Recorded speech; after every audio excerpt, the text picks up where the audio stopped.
do nono ano, nós vamos começar uma nova videoaula.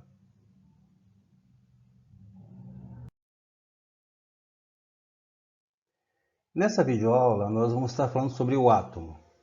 O átomo é uma palavra grega que quer dizer não divisível. Então, os primeiros que elaboraram o conceito de átomo foram os filósofos gregos, há mais ou menos uns 3.000 anos. Segundo eles, a matéria era formada por átomos. E o átomo é a última parte da matéria que eu poderia dividir. Então, se eu tivesse uma barra de ferro e fosse dividindo essa barra de ferro em pedaços cada vez menores, chegaria no momento que eu chegaria no átomo, a última parte da matéria que pode ser dividida, ou seja, eu não conseguiria dividir o átomo ao meio, não existiria meio átomo. E esse foi o conceito de átomo dos gregos. Depois o conceito moderno, o modelo atômico científico, veio pelo Dalton, primeiro que lançou o conceito de átomo científico. O Dalton afirmava que o átomo era maciço, indivisível e indestrutível, como os gregos. O conceito de maciço de átomo continuou, mas aí ele foi modificado por Thomson, porque o Thomson descobriu uma partícula com carga elétrica, que ele deu o nome de elétron. Então o átomo continuava maciço, porém ele tinha os elétrons incrustados no maciço. Então o conceito de átomo indivisível já caiu por terra. Então o átomo não era mais considerado indivisível porque ele era formado por partes menores que ele, que era o elétron. Mas continuava o conceito de átomo maciço. Esse conceito ele só foi alterado em 1911 pela experiência do Rutherford. O Rutherford ele bombardeou uma lâmina de ouro. Por que ele usou uma lâmina de ouro? Porque é a lâmina mais fina que eu posso ter. Uma folha de papel é fina. Uma lâmina de ouro consegue ser 4 vezes mais fina que uma folha de papel. Então, quando ele bombardeou com radiação alfa essa lâmina de ouro, a radiação alfa é uma radiação positiva, ele esperava o quê? Se o átomo é maciço, a radiação alfa não conseguiria passar pela lâmina de ouro. Só que o que aconteceu foi que a radiação passou pela lâmina de ouro e manchou o papel fotográfico que ficava atrás dessa lâmina de ouro.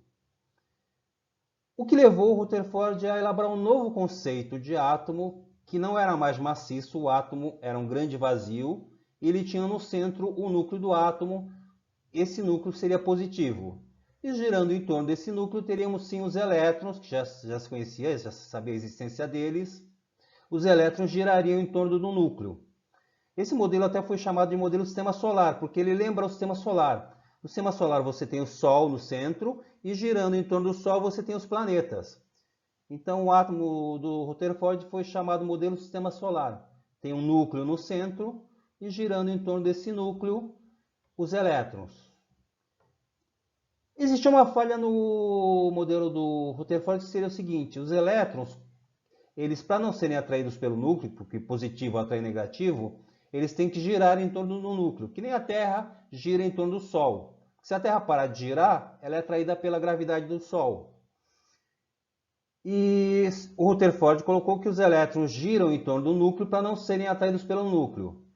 Só que, pelo conceito que temos de física, conforme o elétron iria girando em torno do núcleo, ele perderia energia. Tá? E aí, ele perdendo energia, ele se aproximaria do núcleo. E um outro cientista, amigo do Rutherford, ele reformulou esse conceito do Rutherford em relação aos elétrons, que é o cientista Bohr. Então, o primeiro modelo atômico que nós temos é o modelo atômico do Rutherford, que não é maciço, e houve a correção do Bohr em relação aos elétrons. Tá? Então, nós temos aí as ideias de Rutherford e Bohr, permitiram que se entendesse a organização do átomo em duas regiões distintas. O núcleo, onde ficam os prótons e nêutrons, e a eletrosfera, com elétrons girando em torno do núcleo. Então, o modelo do Rutherford-Bohr foi o primeiro modelo atômico que rompeu com o conceito de maciço. O átomo, na verdade, tem um núcleo central, girando em torno desse núcleo nós teremos os elétrons. E a gente vai ver mais para frente a estrutura do átomo, como é feita essa estrutura do átomo.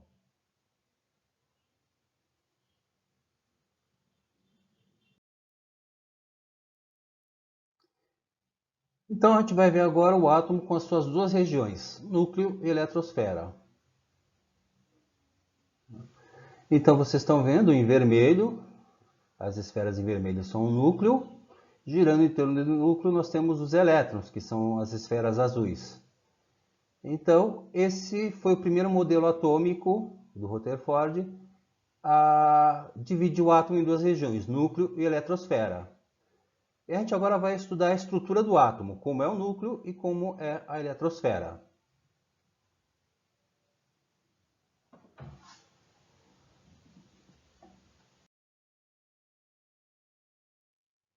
Então agora a gente vai ver a estrutura atômica. Quanto ao núcleo atômico, embora tivesse carga positiva e concentrasse a massa do átomo, não se sabia ainda a magnitude dessas cargas, e Rutherford havia previsto a existência de outras partículas, além dos prótons, responsáveis também pela massa do átomo. Quer dizer isso?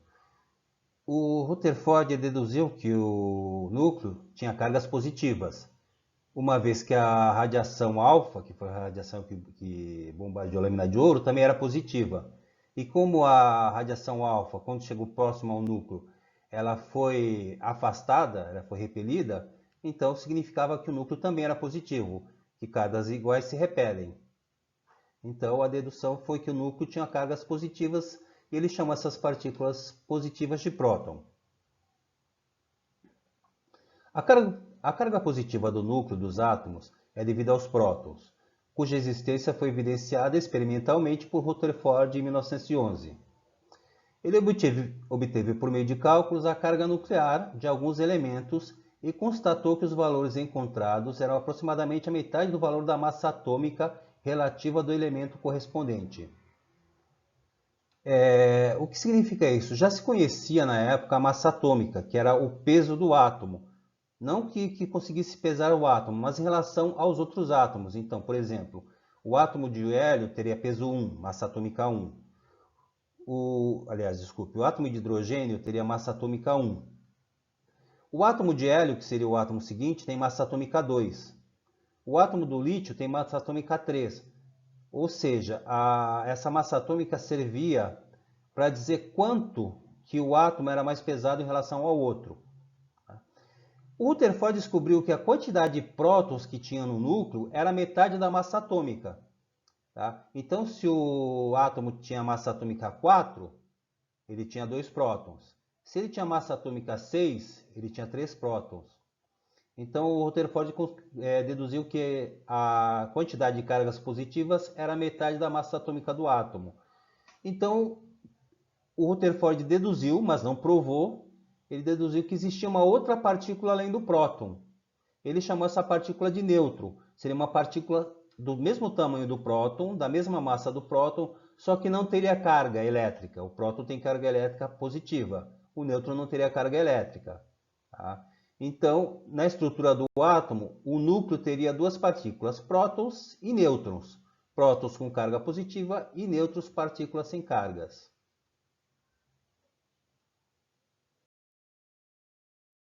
Então agora a gente vai ver a representação do átomo com as partículas subatômicas. Quer dizer, partículas subatômicas são as partículas que estão dentro do átomo, após o átomo. Elas são os prótons, nêutrons e elétrons. Tá? Então você tem as esferas verdes e vermelhas são nêutrons e prótons, que formam um núcleo, e a partícula azul é o elétron, que gira em torno desse núcleo. Então o átomo moderno ele é representado dessa forma. Um núcleo com os prótons e nêutrons e os elétrons girando em torno desse núcleo.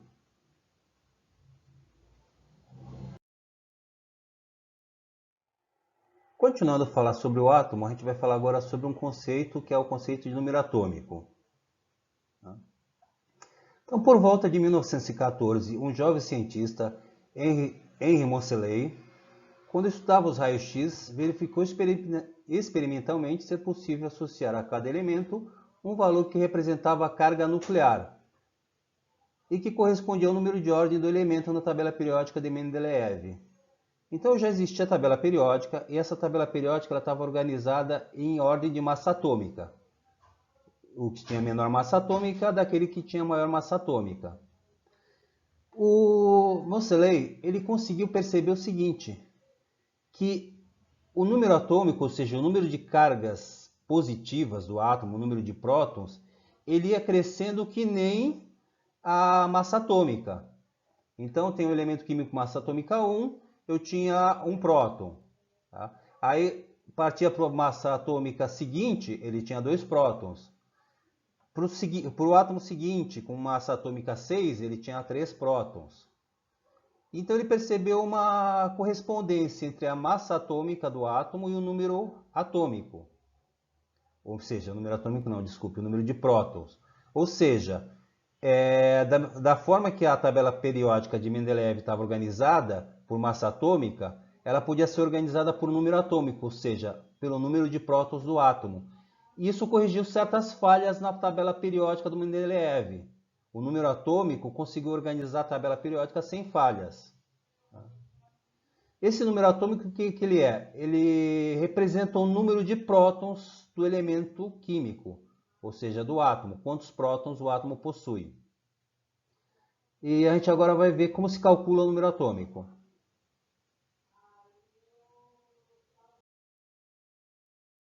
Então, o número atômico, eu posso calcular esse número atômico pela expressão matemática Z igual a P. Onde? O Z ele representa o número atômico. Então, em vez de eu escrever número atômico, eu escrevo Z maiúsculo. Então, a letra Z maiúscula representa o número atômico. E o P, escrito P minúsculo, ele representa o número de prótons do átomo. Então, o número atômico é uma identificação do átomo. Ele vai ser o número de prótons que o átomo possui. O átomo que possui um próton vai ter número atômico 1. O átomo que tiver 2 prótons vai ser número atômico 2. O átomo que tiver 3 prótons vai ser número atômico 3. E assim por diante.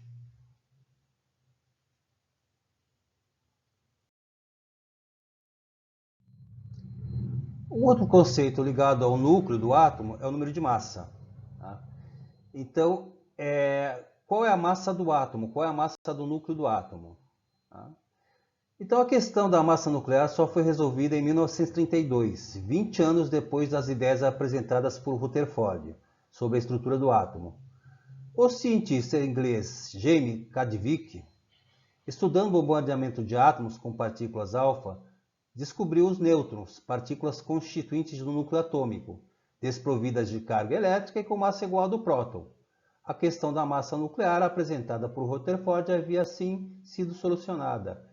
Então, é o que eu já tinha falado anteriormente para vocês. O Rutherford preveu a existência dos nêutrons, mas não conseguiu provar. Porque ele percebeu o quê? A quantidade de cargas positivas que tinha no átomo era metade da massa atômica do átomo.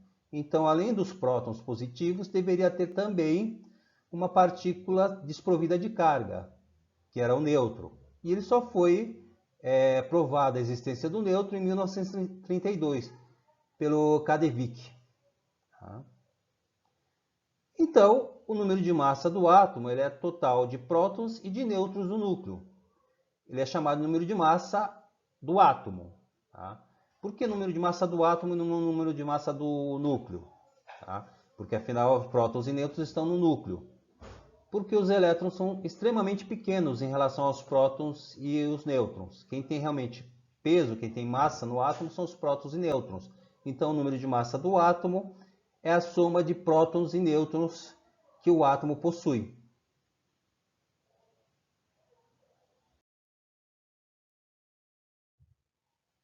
Como é que eu calculo o número de massa de um átomo?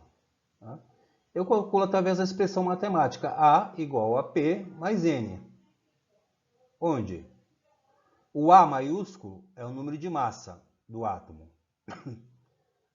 Desculpe. O P minúsculo, é o número de prótons que o átomo possui. E o N minúsculo é o número de nêutrons do núcleo do átomo. Então, se eu somar os prótons e nêutrons que estão presentes no núcleo do átomo, eu tenho o número de massa do átomo.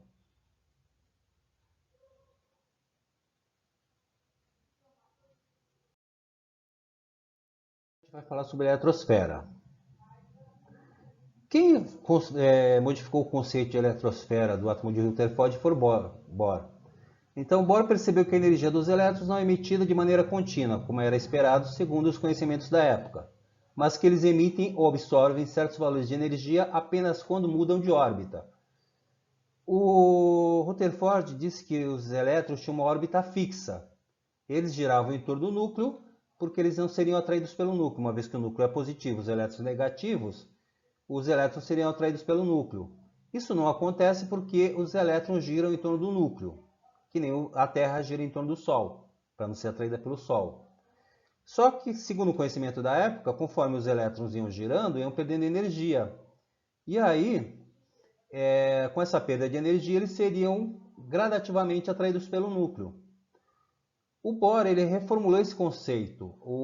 Segundo o Bohr, as órbitas têm níveis de energia. Dentro daquela órbita, o elétron não ganha nem perde energia. Ou seja, quem tem energia é a órbita e não o elétron. Girando em torno daquela órbita, ele não ganha nem perde energia. Se eu fornecer energia para o átomo, através do calor, por exemplo, o nível vai ficar com mais energia, o elétron não aguenta ficar naquele nível, ele passa para o nível seguinte. Ele recebe energia e passa para o nível seguinte. Quando cessa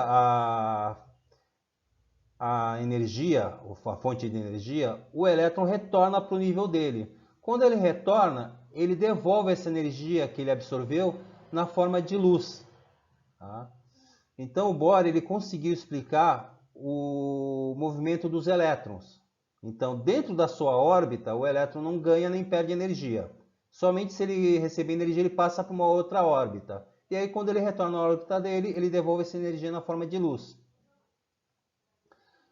O Bohr também percebeu o seguinte: a organização dos elétrons nos vários níveis de energia, segundo o Bohr, levava em conta um número fixo de elétrons em um dado nível, baseado em uma relação matemática estabelecida pelo cientista sueco Heidelberg, no final do século XIX. Para o número de elétrons dos gases nobres, Bohr notou uma regularidade dos números 2, 8, 18 e 32, representando as diferenças entre o total do elétron de um dado gás nobre e o total de elétrons do seu anterior. Então, Bohr percebeu o seguinte: os níveis de energia comportavam um determinado número de elétrons, que era nessa sequência 2, 8 no nível seguinte, 2 no primeiro nível, 8 no segundo nível, 18 no terceiro nível e 32 no nível seguinte. Tá? Então, isso aí foi feito com os gases nobres, que é o hélio, neônio, argônio, criptônio, além do hélio, né, que eu já falei. Então, o hélio tem o primeiro nível de elétrons com 2. O neônio já tem 2 níveis de energia, com 2 no primeiro e 8 no segundo. E assim ia se repetindo, esses números se repetiam. São 2, 8, 18 e 32. Então, levando em conta a pouca reatividade dos gases nobres, por isso que tem esses nomes, gases nobres, porque eles não reagem com os outros elementos químicos, Bohr considerou que esses números 2, 8, 18 e 32 eram o nível máximo de elétron em cada um dos níveis. Tá? Não poderia passar dessa quantidade de elétrons. E aí ele colocou numa tabela a quantidade de elétrons máxima que cada nível de energia comporta. A gente vai ver agora essa tabela.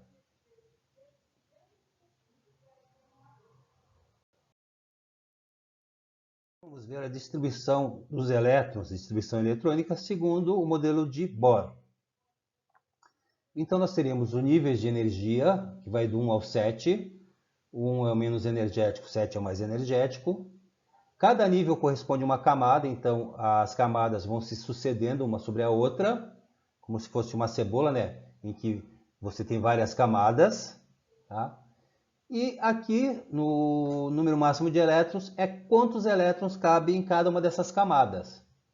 Então, na camada K, que é a primeira camada, cabe 2 elétrons. Na camada seguinte, que é a camada L, cabe 8 elétrons. Na camada M, cabe 18 elétrons. Na camada N, 32. Na quinta camada, que é a camada O, 32 também. Na sexta camada, aí já começa a diminuir de novo, a camada P, cabe 18 elétrons. E a camada Q, que é a última camada, a sétima camada, cabe 8 elétrons. Então, vocês estão vendo os números do Bohr, 2, 8, 18 e 32. São 7 camadas, não todos os átomos têm as 7 camadas, tá? Então tem átomo que só tem uma camada, tem átomo que só tem 2 camadas, e assim vai. O átomo que tem 7 camadas, ele tem um número máximo de camadas, e a distribuição de elétrons por camadas é essa daí, tá bom?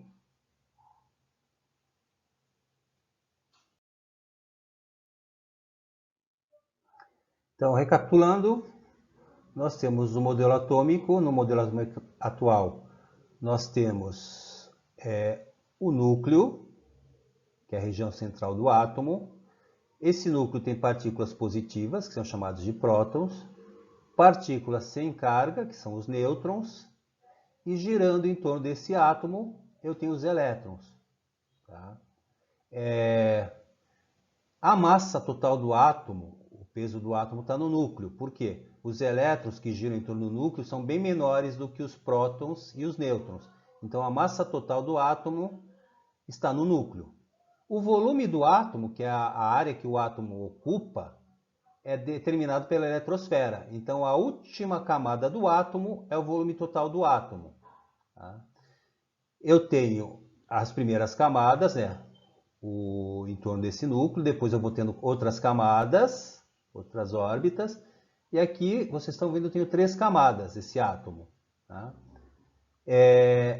O número de prótons do átomo tem que ser igual ao número de elétrons, então a quantidade de prótons que o átomo possui, ele tem a mesma quantidade de elétrons. Por quê? O próton é a carga positiva, o elétron é a carga negativa. O átomo tem que ser neutro. Então, se ele tiver 2 cargas positivas, ele tem que ter 2 cargas negativas, para dar a carga final 0.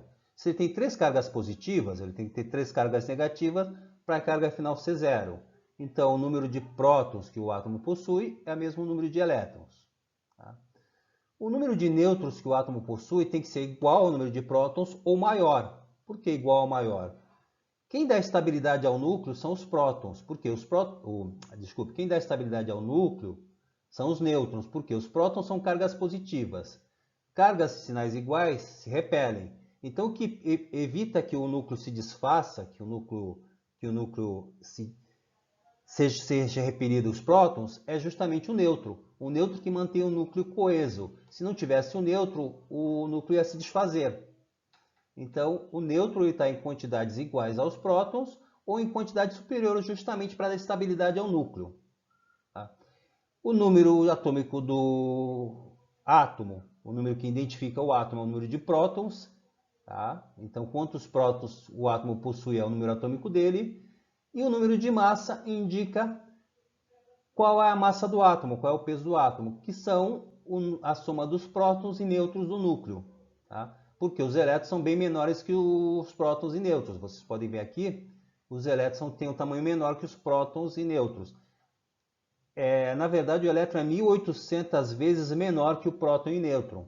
Então, quem tem massa no átomo são só os prótons e nêutrons. Então, o número de massa é a soma dos prótons e nêutrons. Essa é a estrutura do átomo atual.